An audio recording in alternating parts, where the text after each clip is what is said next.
Olá, eu sou Ricardo Coutinho e estamos iniciando hoje aqui na TV GGN, a convite de Luiz Nassif, uma série de conversas sobre o Nordeste.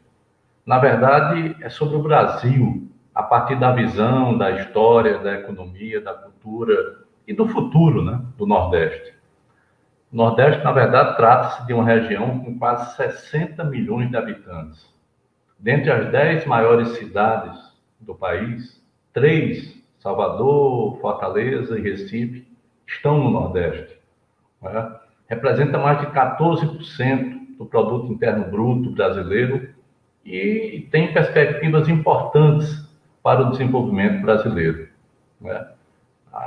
Tem outras coisas que também chamam a atenção e que é preciso registrar, o porquê que o Nordeste está tendo, na visão do Luiz Nassif, da TV GGN, um programa de entrevistas, de conversas. A primeira capital do Brasil foi no Nordeste, Salvador, né? Grandes eventos fizeram parte importante da nossa história, como, por exemplo, a resistência negra, do povo negro, o maior dos quilombos, o Quilombo dos Palmares, ali nas Alagoas, a Revolução Republicana de 1817, que teve ali Pernambuco como foco principal, Paraíba, Rio Grande do Norte, não é? A guerra contra Canudos, e também foi no Nordeste a única dominação estrangeira por um longo tempo, que foi exatamente a ocupação holandesa em Recife. Também acho, né, que é no Nordeste onde existe a maior expressão de cultura do país, né? A saída aqui do Nordeste. E para começar essa série de conversas, de entrevistas, nós vamos refletir sobre a formação sociológica e cultural do povo que aqui reside, né? Da população nordestina. E eu tenho um prazer muito grande de ter aqui o professor Durval Muniz de Albuquerque Júnior para aprofundar esse tema, cujo assunto é a invenção do Nordeste, origens e superação do atraso regional. Né? O professor Durval Muniz de Albuquerque Júnior, ele se graduou e se licenciou em História pela Universidade Estadual da Paraíba em 1982, tem mestrado e doutorado pela Unicamp, também em História, é pós-doutor em Educação pela Universidade de Barcelona e em Teoria e Filosofia da História pela Universidade de Coimbra. É professor titular aposentado da Universidade Federal do Rio Grande do Norte, atualmente é professor visitante da Universidade Estadual da Paraíba e também professor permanente de pós-graduação em História na Universidade Federal de Pernambuco e na Universidade Federal do Rio Grande do Norte. Não é? É também autor de uma obra clássica que eu tive a oportunidade de conhecer o início dela, né? Conhecer alguns fundamentos, quando era governador do estado da Paraíba, e na época do golpe, nós articulamos no governo do estado um evento chamado Pense Brasil. Hoje nós estamos fazendo Pense Brasil Nordeste, GGN, mas isso começou lá quando eu era governador do estado, e um dos convidados, dentre muitos convidados ilustres, um dos convidados foi exatamente o professor Durval Muniz, que veio falar exatamente acerca desse povoamento, dessa invenção do Nordeste. Né? Então, a primeira questão, professor Durval, é que o próprio Belchior, que é uma das mentes mais iluminadas que eu particularmente já tive a oportunidade de conhecer, numa música chamada Conheço Meu Lugar, ele diz: o Nordeste é uma ficção, o Nordeste nunca houve, eu não sou da nação dos condenados, não sou da nação dos esquecidos, você sabe bem, conheço o meu lugar. Ou seja, isso é fantástico, né? Aliás, Belchior é todo ele fantástico, né? Então, e você coloca que o Nordeste é uma invenção.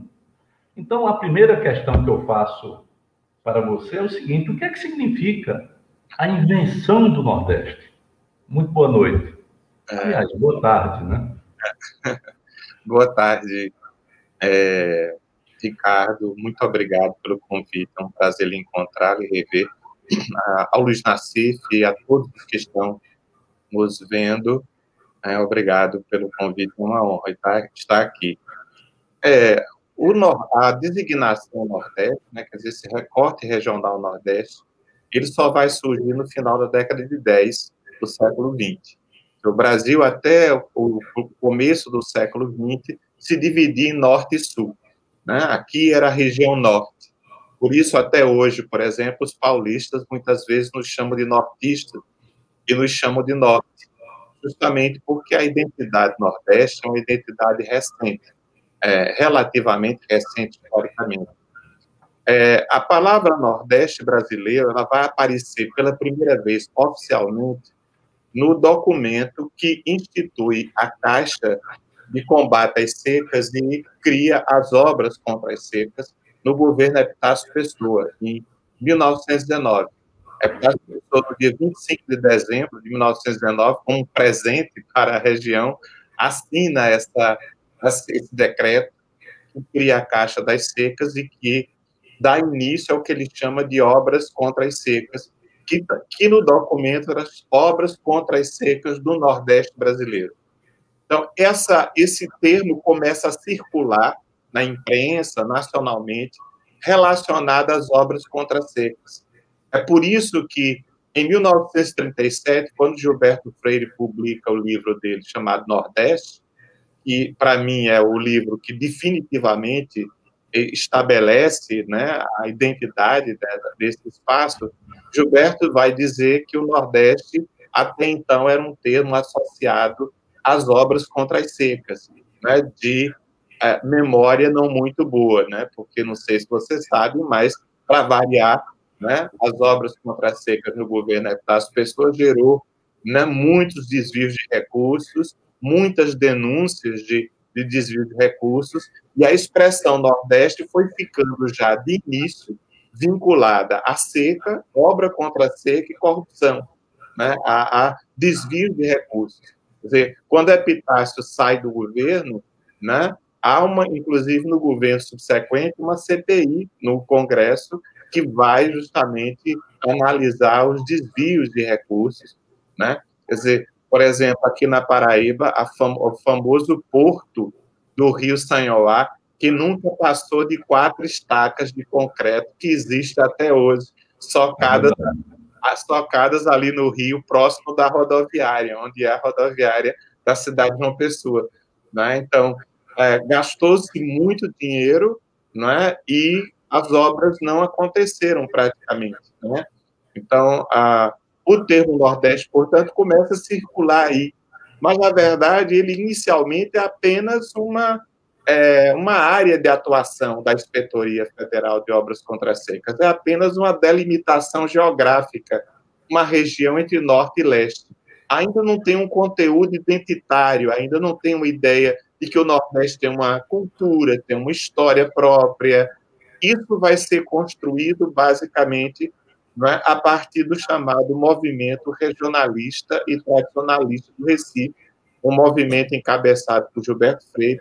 Gilberto Freire volta dos Estados Unidos em 1922 e inicia esse movimento em 1924, que vai dar origem à realização da semana, né, do Congresso Regionalista de 1926, um congresso em pleno Carnaval, de 1926, né, onde se apresenta uma série de intelectuais da área, da região.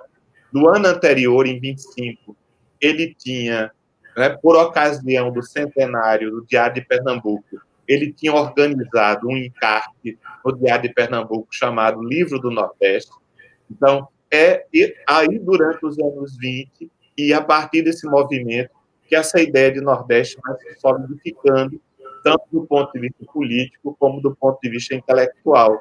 Né? Quer dizer, que vai deixando de ser um mero recorte geográfico, né, espacial, para ser uma identidade regional, para assumir a condição de identidade regional.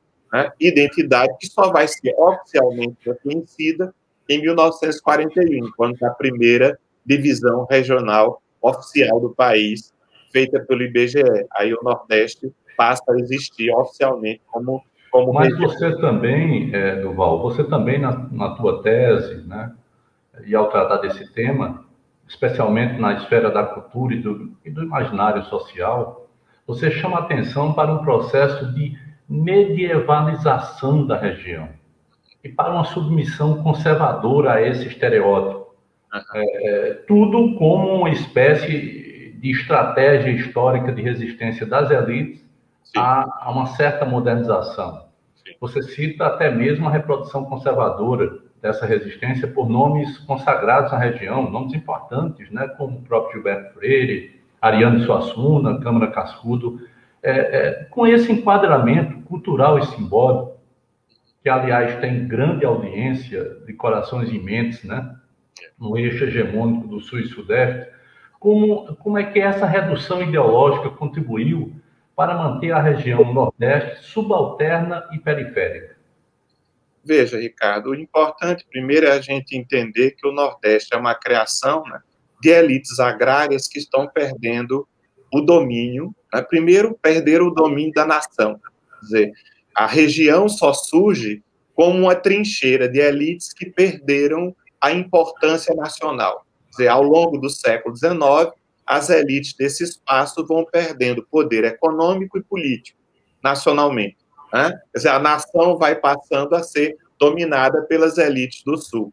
Né? E depois, internamente da própria região, você tem a emergência das elites comerciais e industriais, que ameaça também o domínio dessas elites agrárias tradicionais. Então, o Nordeste é uma espécie de trincheira dessas elites, né, agrárias, tradicionais, contra as transformações históricas, contra as mudanças, contra... Né? Quer dizer, por que o Nordeste é assentado na memória e não na história? Né? Quer dizer, o Nordeste é todo construído a partir da memória da dominação senhorial, da dominação da Casa Grande, da senzala, né, da sociedade estamental, patriarcal. É toda uma saudade dessa sociedade que o capitalismo estava destruindo. Quer dizer, que a implantação do capitalismo e a unificação do espaço nacional pelas novas relações capitalistas estavam subalternizando e destruindo, né, esse tipo de organização social. O que é importante é que as elites nordestinas, elas optaram pelo atraso. Elas fizeram uma opção histórica pelo atraso, né? Ou seja, para manter seus privilégios, para manter o seu espaço de dominação, quer dizer, elas perdem o espaço nacional, elas recuam para o espaço regional e constroem uma espécie de trincheira para manter a dominação delas. Né? E, para isso, elas investem no campo político, elas investem no campo cultural, elas investem no campo simbólico, na produção ideológica, na produção discursiva, ou seja, elas investem, né, na construção, né, de um imaginário, que é esse imaginário ao qual você se referia. Quer dizer, Nordeste é um conceito, e como todo conceito, ele é um agregado de imagens. Então, quando a gente pensa Nordeste, foi construído em torno desse conceito um conjunto de imagens que a produção cultural tende a reproduzir acriticamente. Então, o Nordeste é associado à seca, à retirada, é associado à caatinga, é associado à miséria, é associado, né, a uma cultura artesanal e não moderna e industrial, a própria incapacidade do povo nordestino, né, de exercer atividades intelectuais, né, basicamente voltadas para atividades manuais, né, quer dizer, o cangaço, o coronelismo, né, os movimentos messiânicos. Quer dizer, essas são as temáticas que normalmente estão agregadas à aldeia do Nordeste e que muita gente continua usando essas temáticas quando vai produzir música, quando vai produzir teatro, quando vai produzir cinema, continuam apegados a esse imaginário, né? Mesmo que a região tenha passado por transformações imensas. Como você dizia, o Nordeste tem 3 das maiores metrópoles do país e o fenômeno metropolitano não figura, né, nas produções culturais ligadas à região. Quer dizer, a região continua imaginariamente rural, ou ligada à pequena cidade, aquela pequena cidade do interior que tem um bordel, tem o padre, tem o coronel, né? Quer dizer, esse imaginário que vai para as novelas da Globo, que, né? Quer dizer, essa ideia, inclusive, de que a gente fala temos um falar único, né, que é um falar que remete justamente a um português arcaico, né? Então, assim, uma figura como Ariano Suassuna, que é um grande intelectual, um grande produtor de imagens, mas que produz uma imagem do Nordeste o quê? Medievalizada, como você dizia. Quer dizer, um Nordeste armorial, quer dizer, um Nordeste de emblemas, né, de símbolos heráldicos, um Nordeste pretensamente aristocrático, estamental, não é? Por quê? Ariano é filho das elites agrárias mais tradicionais da Paraíba, né? Ariano praticamente nasceu dentro do Palácio das Princesas, né? Ariano era filho de João Suassuna, que foi presidente do Estado na Primeira República e que foi assassinado, não é? Amando, possivelmente, da família Pessoa, né? Porque foi logo depois da morte de João Pessoa, ele é assassinado no Rio de Janeiro, o que fez com que a família de Ariano tenha que sair da Paraíba, né? A mãe de Ariano teve que migrar para Pernambuco e lá ficou a vida toda, né? Ariano, inclusive, prometia nunca pisar na cidade de João Pessoa enquanto ela se chamasse João Pessoa, não é? Quer dizer, e é muito interessante, né? Porque Campina Grande, com a sua tradicional rivalidade, não é por acaso que dá o nome do seu aeroporto de João Suassuna, não é? E Ariano vai lá inaugurar, né? Quer dizer, então essa rivalidade. Eu era vereador, viu, Duval? Eu fui vereador lá na década de 90. Eu lembro que eu trouxe a Ariana aqui, eu chamei, né? Eu gosto muito de conversar com a Ariana. A Ariana tinha um espírito assim, extremamente interessante.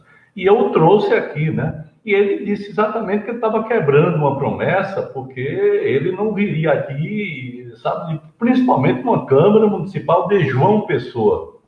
Mas aí, enfim, e tive a oportunidade, de certa forma, homenagear, quando era governador, nós construímos o maior teatro do Brasil, e é uma homenagem, de certa forma, à obra dele, o Teatro Pedra do Reino.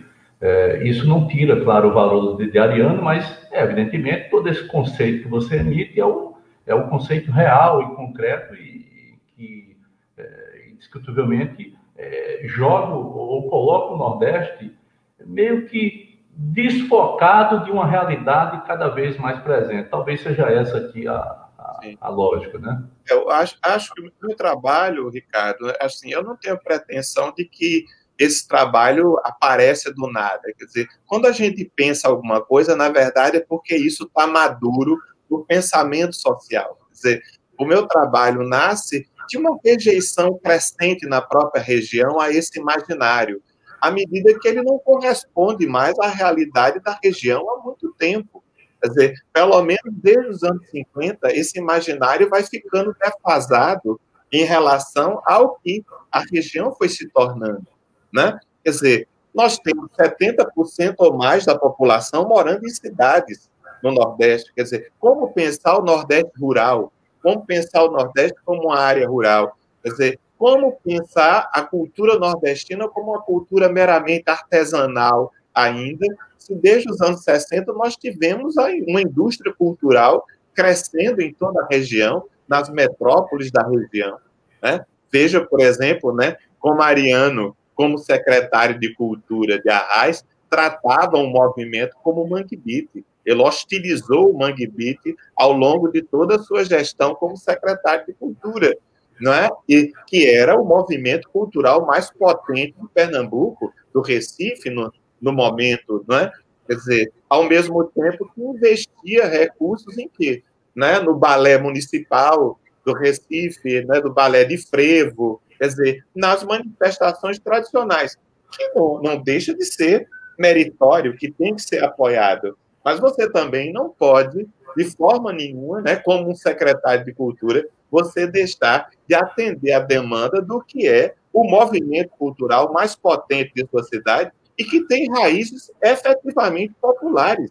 Porque o movimento Mangue, não é, com exceção, não é, do Chico Science, que era um filho de classe média, todo o restante do Nação Zumbi e de várias pessoas que fizeram parte do Mangue né, do movimento Mangue nasceram no Mangue, eram pessoas efetivamente das favelas do Recife, né? Então, assim, quer dizer, era contraditório com alguém que se dizia um amante do povo e do popular, mas que não conseguia enxergar, né, que esse povo não tem que ficar permanentemente folclórico. Você tem uma visão apenas folclórica e folclorizante do povo, né? O povo também quer justamente cultura do ponto de vista moderno, querem estar integrados com o mundo, não é? Quer dizer, essa ideia, né, fossilizadora, folclorizadora de cultura, quer dizer, a cultura como alguma coisa que tem que ser empalhada, né, e permanecer imutável. Isso não existe. Uma manifestação cultural que não se atualiza, ela não atrai mais as pessoas, ela não mobiliza as pessoas, né? Então, quando as pessoas dizem, bem, o São João não é mais o mesmo, se o São João continuar sendo o mesmo, ele não atrairia as pessoas que ele atrai, né? Se você ler os jornais do começo do século XX, tem lá dizendo que o carnaval já não é mais o mesmo, porque nunca o carnaval é o mesmo. Quer dizer, ele continua sendo essa festa potente que é brasileira, porque ele se reinventa permanentemente, né? Quer dizer, o maracatu que saía com a coroa lá de papel, hoje sai com a coroa de plástico e não tem nenhum problema. É muito melhor quando chove a coroa, não derrete e não cai na cabeça, né? Quer dizer, se lá nos anos 30 a rainha do maracatu era um homem vestido de mulher, porque os maracatus saíam para brigar, eles saíam propositadamente para já combatedores com cacetetes para brigarem entre si. Hoje a rainha do maracatu são mulheres, são grandes senhoras importantes da comunidade, etc. Quer dizer, as manifestações culturais populares, elas também se modificam, elas se transformam, e por isso elas continuam, né? Quer dizer, desde o começo do século que se dizia, o cordel vai morrer. O cordel não morreu até hoje, porque hoje ele está na internet, hoje ele está nas redes sociais, não é? Hoje está se fazendo desafio via live. Então, as manifestações culturais, não é? Quer dizer, essa ideia da fossilização tem a ver com o quê? Com elites que temem a mudança em qualquer aspecto. As elites nordestinas morrem de medo da história, morrem de medo de transformação e mudança, porque elas não querem perder os seus privilégios. Ainda nessa área de estereótipo, professor Durval Muniz,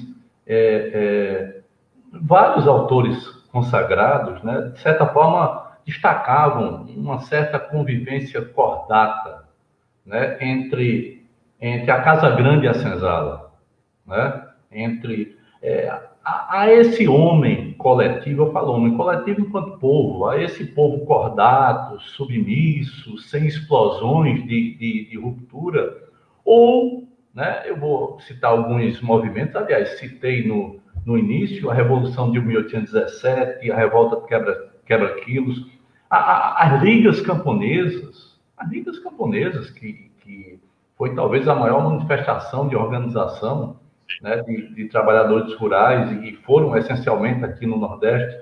Esses movimentos e muitos outros não simbolizam exatamente o inverso disso, desse estereótipo criado? Ricardo, não tem maior falsificação da história do Brasil do que essa ideia de uma história pacífica, ordeira, né? Quer dizer, ao contrário, a história do Brasil é uma história violentíssima, né? Como dizia o historiador José Honório Rodrigues, ele dizia que a história do Brasil é uma história cruenta, né? Eu estou iniciando justamente um projeto de pesquisa agora em que eu vou estudar o sofrimento dos porcos no norte e nordeste do Brasil entre o fim do século XIX e o começo do século XX, né? Quer dizer, a nossa história começa com o genocídio indígena. A nossa história começa com a matança de milhões de índios. A nossa história começa com a escravização e a tortura de milhões de africanos. Né? Nós somos o país para onde veio a maior quantidade de africanos escravizados. Né? Quer dizer, a nossa história é muito violenta, né? E é uma história de resistência. Quer dizer, o negro, desde o começo, ele teve que afirmar a sua humanidade, porque ele era pretensamente transformado numa coisa. Ele era chamado de peça. ele era vendido no mercado como se fosse uma coisa, um objeto, né? Por arroba, né? Por arroba, né? Exatamente, como, né, lembrou a nosso querido presidente, né? Exatamente. Então, assim, os negros tiveram que afirmar a sua humanidade, inclusive, né, na resistência cultural, na resistência de manter as suas manifestações culturais, muitas vezes perseguidas, na clandestinidade, né, produzindo beleza. Né? Os negros brasileiros produzem beleza até hoje. Quer dizer, isso é resistência, inclusive estética, porque o ser humano é um ser estético.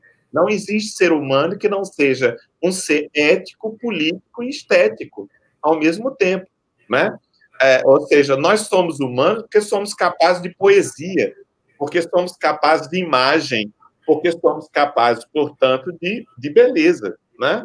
Quer dizer, somos seres na linguagem, né? E os escravos, como vai dizer, reconhecer o próprio Gilberto Freire, começou a mudar a nossa própria língua, começou por alterar a nossa própria língua, por alterar a nossa própria forma de falar, não é? Por modificar os nossos falares, por contribuir com milhares de palavras, para que faz o nosso português muito mais rico do que o próprio português de Portugal, não é?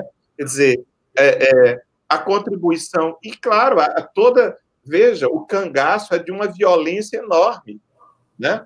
Os cangaceiros eram degolados permanentemente. Não é só o bando de Lampião que foi degolado. Quer dizer, era uma prática comum a degola, não é? E, ao mesmo tempo, os cangaceiros eram pessoas violentas, que estupravam mulheres, que invadiam fazendas, queimavam. Quer dizer, é muito ao contrário de uma história pacífica, né? Quer dizer, a matança, né, de Pedra Bonita, a matança de Canudos, a matança de Pau da Colher, né, a matança de João do Vale, né, do Beato Lourenço em Caldeirão, quer dizer, as manifestações messiânicas, milhares de pessoas massacradas, o que foi Canudos, né, massacrado pela polícia, porque os ajuntamentos de pessoas, né, levadas pela fé, pela religião, ameaçavam os grandes proprietários de terra, ameaçavam suas terras, ameaçavam o seu poder, não é? Então, a história, quer dizer, Ricardo, como é que se conta a história do Brasil e não se conta que na cerca de 1877, 79, morreram 200 mil pessoas, não é? Morreu quase o que nós estamos vendo morrer aí pela Covid, né? Quer dizer, não se conta o que foi a tragédia de 1915, os campos de concentração. Nós criamos o campo de concentração. Antes dos nazistas, nós inventamos os campos de concentração, né? Colocamos em 80, 100 mil pessoas num campo de concentração para morrer 2, 3 mil, 4 mil pessoas por dia, como nós estamos vendo agora, não é? Das mais diferentes doenças, de fome, de sede, não é? Quer dizer, você vê fotos da seca de 1932, pilhas de cadáveres mortos, ressequidos, do lado da estrada de ferro, de onde pretensamente viriam os socorros. As estradas que foram construídas em grande medida pela mão de obra de graça, barata dos retirantes, a estrada de ferro não traz os socorros necessários, as pessoas morrem. São imagens parecidas com a abertura dos campos na Europa. Aquela pilha de cadáveres, só osso e pele, na beira. Quer dizer, essa é a história do Brasil. Essa é a história, né, dessa região. Né? Uma história violentíssima. Quer dizer, o assassinato permanente de lideranças camponesas na Zona da Mata, né? A Paraíba, por exemplo, né? João Pedro Teixeira, né? Quer dizer, Margarida Alves, quer dizer, grandes lideranças. Cuba, Pedro Fazendeiro, não é? Ou seja, a Liga de Sapé e Mari, né? Uma das maiores ligas camponesas existentes. A repressão em 1964 no Nordeste foi violentíssima, no campo do Nordeste. Foi uma das áreas mais reprimidas, porque justamente os militares partilhavam com parte da esquerda o delírio que o Nordeste vivia, um clima pré-revolucionário, que aqui era a nossa possível Cuba, né? Que aqui ia sair a nossa Serra Maestra, né? Quer dizer, quando veio o golpe, os militares saíram procurando onde estavam as armas cubanas e russas, não é? Só encontrava espingarda suvaqueira, né? Espingarda para matar passarinho. Quer dizer, o engenho Galileia, né, foi invadido por tropas, né, que saíram procurando as armas, né? Então, assim, está longe de ser uma história pacífica. Fora, evidentemente, né, quer dizer, a secular história de migração. Quer dizer, uma das formas de resistência da população dessa área é ir embora. Quer dizer, uma forma de você não se submeter a relações de trabalho e a relações de poder de extrema exploração, de extremo autoritarismo, de extrema humilhação, é ir embora, é sair, é migrar, é ir para outras terras, né? Quer dizer, muitas vezes, inclusive à força, né? Você sabe que nas grandes secas houveram, às vezes, os retirantes eram embarcados à força, né? Sob a mira né, das armas da polícia, eles eram embarcados e mandados para a Amazônia, mandados para o sul do país, né? Então, essa é a história, né, do Brasil, uma história de muito sofrimento dos corpos, uma história de muito sofrimento físico e de muito sofrimento emocional, porque você imagina o que um migrante sofre, a saudade, o desenraizamento, né, a perda das suas referências culturais, a perda, a distância de seus parentes, né? Ninguém imagina o sofrimento de milhares e milhares de nordestinos nas grandes cidades. O sofrimento não apenas físico, mas o sofrimento emocional. Bom, nós estamos aqui conversando com o professor Durval Muniz, né, professor aposentado da Universidade Federal do Rio Grande do Norte, mas também professor de pós-graduação da Universidade Federal de Pernambuco e da Universidade do Rio Grande do Norte também, além de ser professor visitante da UEPB. O nosso tema é a invenção do Nordeste, começando esse Pense Brasil Nordeste, GGN, que está sendo exibido a convite e por formulação do Luiz Nassif aqui na TV GGN. Professor Durval, deixa eu para fechar essa dicotomia tradição rural, arcaica e a tradição urbano-moderna, né? De certa forma, isso tem uma importância decisiva para reposicionar o debate sobre a região. Então, em que medida essa urbanização, modernização, cosmopolitização, né, da região a desloca da periferia para, eu vou chamar, o centro da vida nacional, para os grandes debates? Como é que você vê exatamente essa questão, essa dicotomia entre essas duas e o impacto disso naquilo que hoje é o Nordeste e que pode ser o Nordeste no futuro? Veja, Ricardo, na verdade, uma primeira coisa que a gente deve entender é que o Brasil não cabe naquele modelo clássico europeu, né, em que as elites urbanas elas são opostas às elites rurais. Quer dizer, o que nós vimos aqui no Nordeste e no Brasil é a passagem do capital agrário para o capital comercial, para o capital industrial, inclusive bancário. Quer dizer, no Brasil você tem, né, o capital que começa no campo, né, e que vem para a cidade, né, e que também é investido nessas outras atividades. E muitas vezes os capitais urbanos compram terra, usam a terra como reserva de valor, né? Então, assim, por isso, aquilo que você dizia, por que a modernização no Nordeste ela é conservadora? Quer dizer, ela é uma modernização conservadora porque quase sempre a modernização se dá em benefício dos mesmos. Quer dizer, constrói-se as estradas de ferro, constrói-se os portos, constrói-se indústrias, né? Mas quase sempre para beneficiar as mesmas pessoas, né?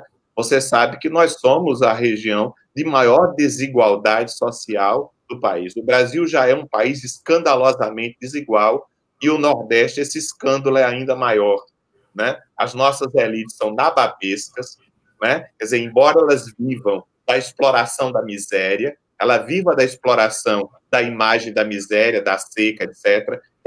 A seca é uma grande indústria, você sabe disso, né? A seca, as elites nordestinas descobriram a seca como um argumento fantástico para conseguir recursos, para conseguir investimentos, para conseguir cargos públicos, criação de instituições onde eles vão ter sinecúrias, né? Talvez seja por isso, né, Duval, que elas se opuseram tanto, né, ao compartilhamento da bacia do São Francisco, da transposição, porque, na verdade, a lata de água, né, ela deixa de ser um ativo fundamental nas relações humanas e políticas, né, dentro, principalmente, do sertão, Cariri, na região semiárida.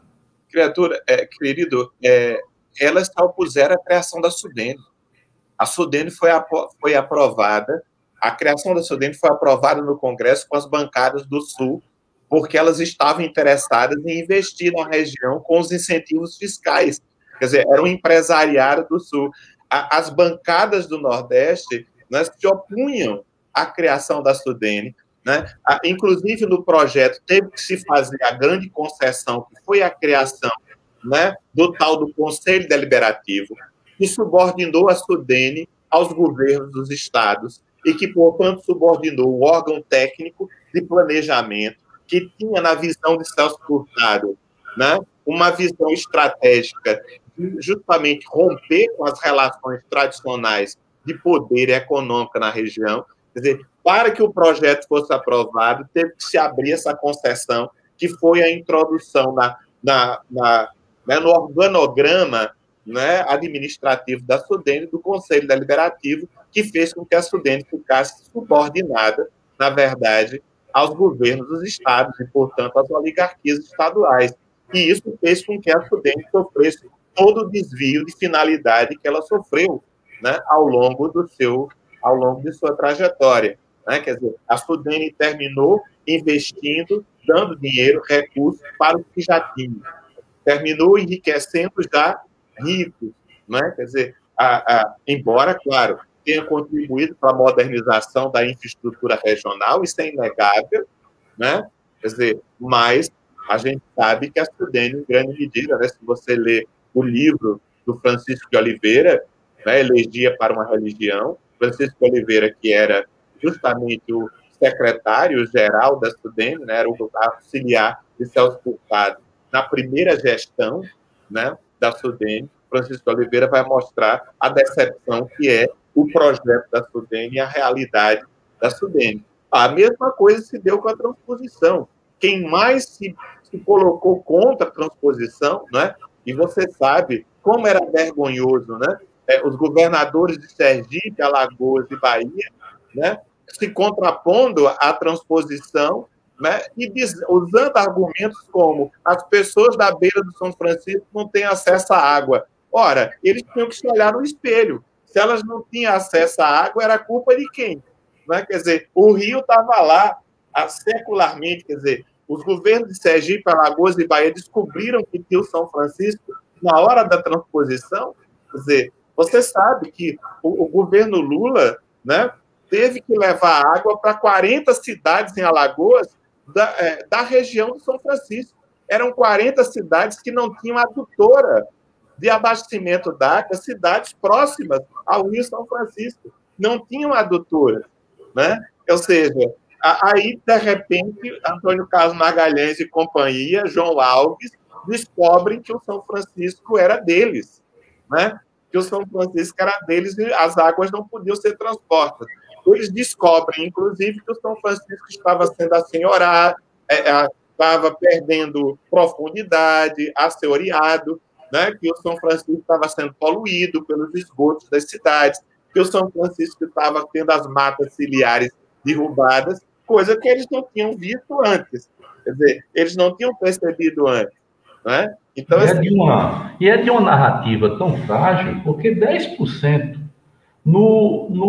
quando toda a transposição estivesse concluída, e no seu volume máximo, apenas 10% daquilo que se chega de vazão no Oceano Atlântico é que iria pelos canais para poder beneficiar Pernambuco, Paraíba, Rio Grande do Norte e Ceará, né? Ou seja, na essência, isso que você diz é a mais pura realidade, porque é sempre a luta. A política, a vida é uma luta entre quem tem poder mais do que outros que não têm poder, né? E esse é o retrato de qualquer parte do mundo, mas no Brasil isso se torna dramático, porque as nossas elites, penso eu, né, e concordando com você, se elas tiverem tudo, elas ainda vão querer que o oposto não tenha nada.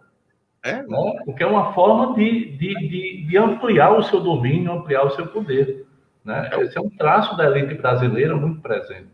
O golpe de 2016 foi dado por isso, quer dizer, as elites brasileiras não suportam ver minimamente as camadas populares ascendendo socialmente, né? Os negros mudando de patamar, os índios, quer dizer, inclusive o Nordeste, né? O fato de que o Nordeste crescia acima de outras regiões, você estava tendo uma redução das desigualdades regionais, isso também mexe com, né, com as relações geopolíticas, né, com a geopolítica nacional. Então, era, né, essa ideia de que o Nordeste era completamente privilegiado, né, quer dizer, essa coisa, né, no sul do país, todo um discurso contra o Nordeste, o nordestino que não trabalha e que é sustentado pelo Estado Nacional, que é sustentado por eles que trabalham, né, que é uma narrativa completamente sustentável, porque, na verdade, os nordestinos espalhados pelo Brasil inteiro são grandes trabalhadores, são responsáveis, em grande medida, pela construção da riqueza de muitos lugares.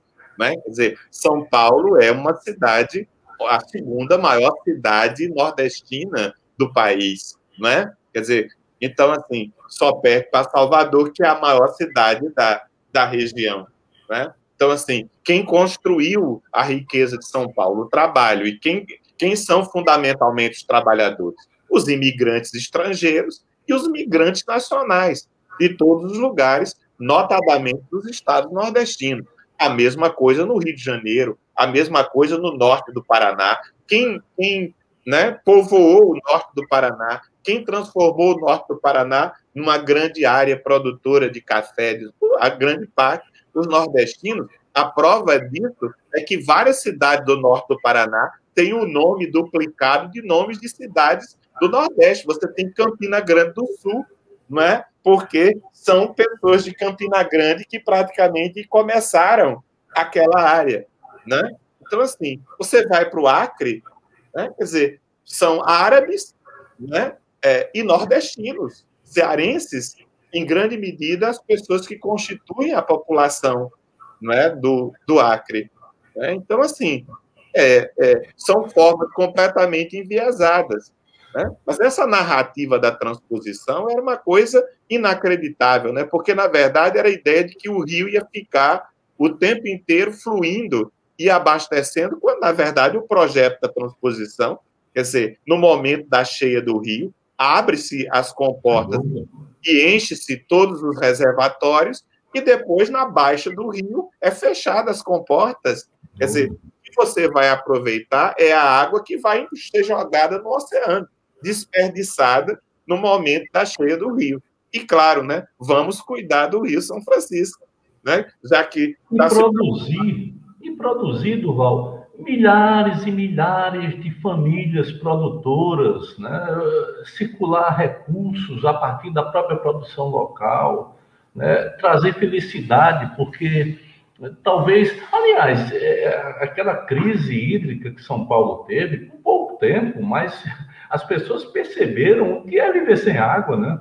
Como é duro isso, né? Como afeta todos os setores de uma sociedade. Então, você imagina uma região que tem 80% do seu território no semiárido e que tem um rio, que é o maior rio, todo ele em território nacional, e que deve ser compartilhado, e que o presidente Lula fez nada mais do que um compromisso seu, né?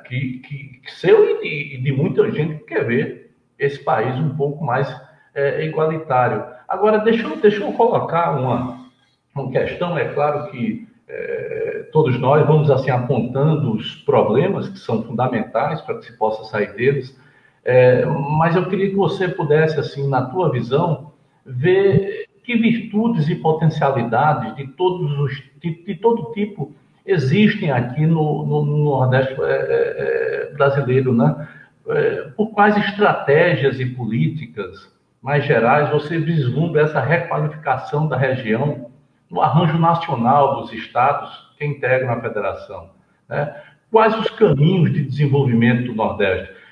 Digo mais, o que existe no Nordeste que deveria ser potencializado para atingir níveis de desenvolvimentos dentro de uma lógica de sustentabilidade, evidentemente, não apenas de crescimento? Qual é a tua visão sobre essa mini tese que eu coloco aqui? Hoje, o Nordeste é uma região, inclusive, tecnologicamente antenada com o que está se passando no mundo, né? Quer dizer, você vê um polo como o de Campina Grande, de produção de software, por exemplo, né? Quer dizer, o que as universidades significam no Nordeste, né? A interiorização das universidades, a construção dos institutos federais. Quer dizer, eu tenho oportunidade, né, antes da Covid, eu andava muito, né? Eu sou chamado muito para falar nas universidades, nos institutos, e eu sei da importância, Ricardo, desses institutos. Quer dizer, em cada cidade, esses institutos mudaram essas cidades. Totalmente. Né? Totalmente, criaram outra possibilidade do ponto de vista cultural, do ponto de vista, não intelectual, do ponto de vista mesmo, né, da discussão de ideias, né? Quer dizer, os institutos são lugares de frequentação, quer dizer, você vê que tem pessoas, né, adolescentes, jovens, né, com dificuldade de ficar naquela casa tradicional, naquela casa, né, pobre, e que passa o dia no instituto, faz do instituto o seu lugar de vida, onde ele se sente bem, onde ele tem acesso à internet, onde ele tem acesso à biblioteca, onde ele tem acesso aos professores, né, que trazem de vários lugares de onde vêm, porque esses institutos, né, fazem concurso e vêm pessoas de vários lugares do Brasil que trazem suas informações culturais. Quer dizer, isso muda completamente. Além, né? dos próprios estudantes, né? Vem de todo canto, né? Movimento, inclusive, o mercado imobiliário nas cidades, né? Quer dizer, movimenta o comércio, movimenta, né? Quer dizer, as pessoas ficam falando do Bolsa Família ou né, das aposentadorias. São importantes, sem dúvida, o Bolsa Família, os programas sociais são importantes, mas foram feitas coisas na região muito mais estruturais, né? Muito mais estruturais, como essa rede, né, de universidades, essa interiorização das universidades, né, e os institutos federais. Quer dizer, você tinha um instituto federal no Rio Grande do Norte, você passou a ter 24.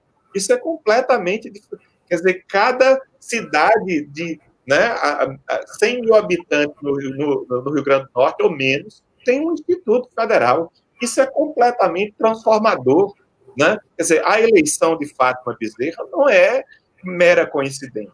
Né? É porque há uma transformação, inclusive, da mentalidade. E aí o medo dessas elites, a necessidade delas apoiar o golpe e paralisar esse processo de mudança, de transformação. Né? Quer dizer, não é mera coincidência que, né, logo 4 anos depois do governo Lula, você teve uma queda quase generalizada das oligarquias tradicionais nos estados. Quer dizer, Antônio Carlos Magalhães perdeu uma eleição, e não perdeu uma eleição apenas nas grandes cidades, ele perdeu nas pequenas cidades da Bahia, o que foi surpresa para ele. Jacques Wagner ganhou nos municípios pequenos da Bahia, não foi apenas nas capitais. Né? Aliás, na Bahia é o contrário, o PT tem uma dificuldade histórica na capital. Quer dizer, o PT, na verdade, tem uma implantação muito maior nos municípios pequenos e médios da Bahia, né? Onde, inclusive, faz parte o quê? Dos movimentos, inclusive de, né, organização dos trabalhadores rurais, né? Inclusive os movimentos em torno, né, da pequena produção. Né? Quer dizer, você tem uma oxigenação política, inclusive, da região, muito importante. Novas lideranças surgiram, né? Como você, que é uma pessoa que vem da esquerda, né? Quer dizer, quem viu você começar politicamente nunca imaginou que você se tornaria a liderança que você se tornou nesse Estado completamente fora das oligarquias tradicionais, e por isso vem sofrendo agora, né, o que vem sofrendo, porque justamente se tornou alguém que não é um nome tradicional da política do Estado, nem está ligado às oligarquias tradicionais do Estado, e se tornou uma liderança inconteste no Estado, não é? Quer dizer, pelas administrações que fez, né, e pela o que você simbolizou em termos de mudança, né?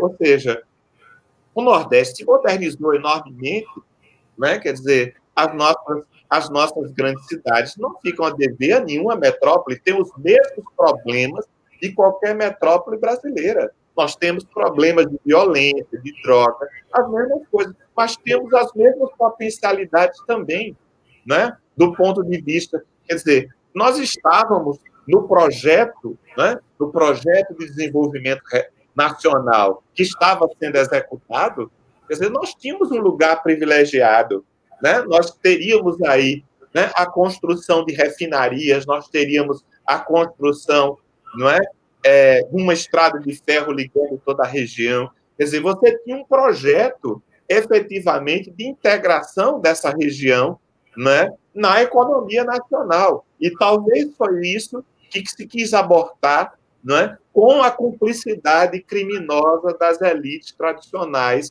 desse espaço, e morre de medo de qualquer transformação, porque elas morrem de medo de perder os seus privilégios familiares. A política no Brasil, e no Nordeste em particular, é uma coisa de família, continua sendo uma coisa de família, passando de pai para filho, não é? E isso não se dá apenas no executivo, no legislativo, inclusive no judiciário, não é? Que é uma coisa silenciosa que ninguém diz. Né? O nepotismo no judiciário é enorme. Essa coisa de filho de desembargador virar desembargador, né? Filho de juiz virar juiz. Né? O pânico deles diante da democratização dos cursos de direito. O pânico deles diante de negros, mulheres, né? Indígenas se formando em direito. Né? O pânico dos médicos diante da democratização do exercício da medicina. Né? A chegada dos cubanos no Brasil, o pânico, não é? Diante de quê?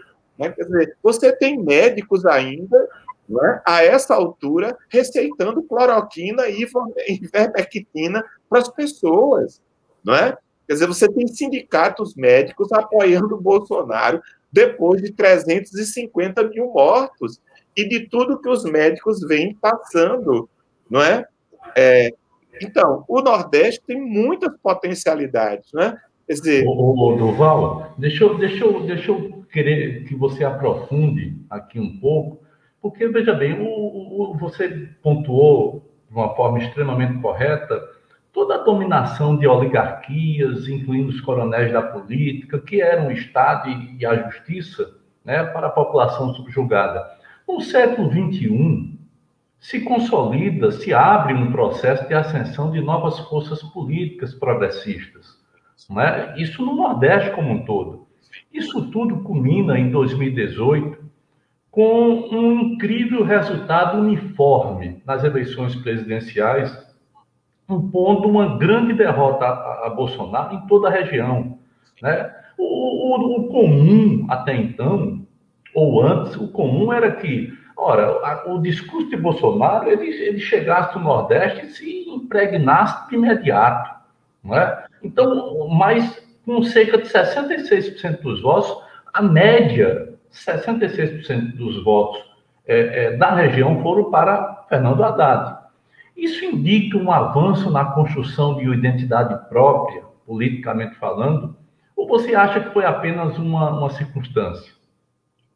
Claro, Ricardo, que você sabe que a figura de Lula pesa demais na região, né? Quer dizer, Lula é uma figura carismática, um grande mito, que sem dúvida pesa muito na região, e tudo que ele fez na região, né? Quer dizer, as políticas sociais foram fundamentais para essa mudança, né? E por isso as políticas sociais vêm sendo sabotadas e em grande medida destruídas, né? Quer dizer, toda aquela criminalização do Bolsa Família, a criminalização, né, das políticas sociais passava por isso aí, né?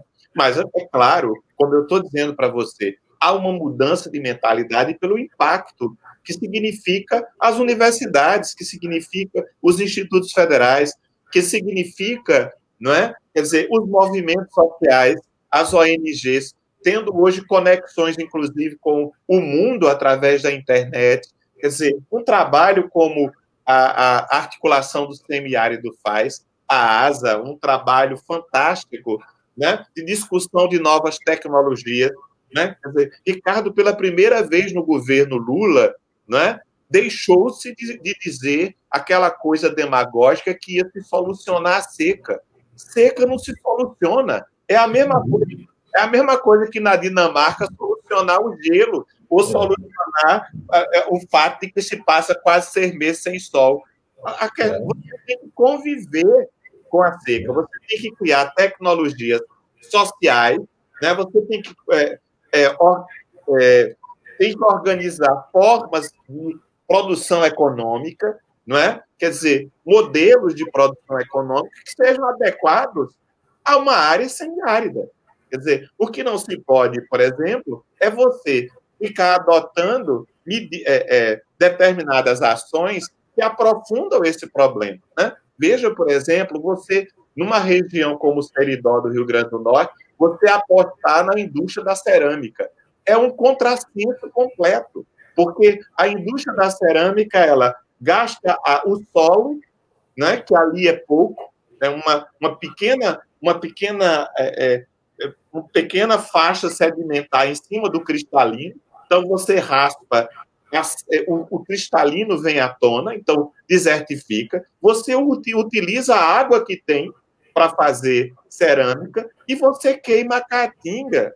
Quer dizer, aumentando, quer dizer, veja como é uma coisa completamente, né, não planejada e não adequada para a área. Quer dizer, você tem que pensar, né, e a ASA trouxe para o governo Lula uma série, né, de soluções, né? A Igreja Católica tem discutido, né, formas de produção, né, quer dizer, adequadas ao semiárido, né? Quer dizer, o semiárido já começa com uma produção inadequada, que é a pecuária, porque a pecuária extensiva não era uma forma adequada de ocupação do semiárido, né? Quer dizer, e continua quando você aposta numa agricultura de subsistência numa área, né, numa área semiárida.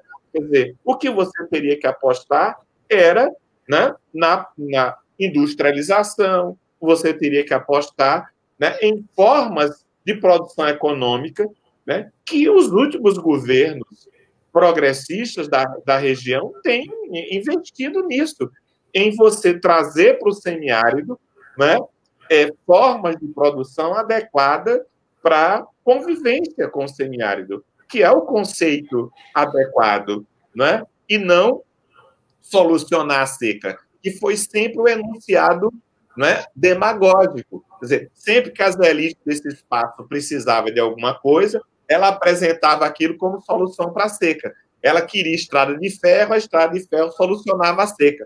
Ela queria estrada de rodagem, a estrada de rodagem solucionava a seca. Ela queria indústria, a indústria solucionava a seca. E não soluciona-se seca, né? A seca convive-se com ela, né?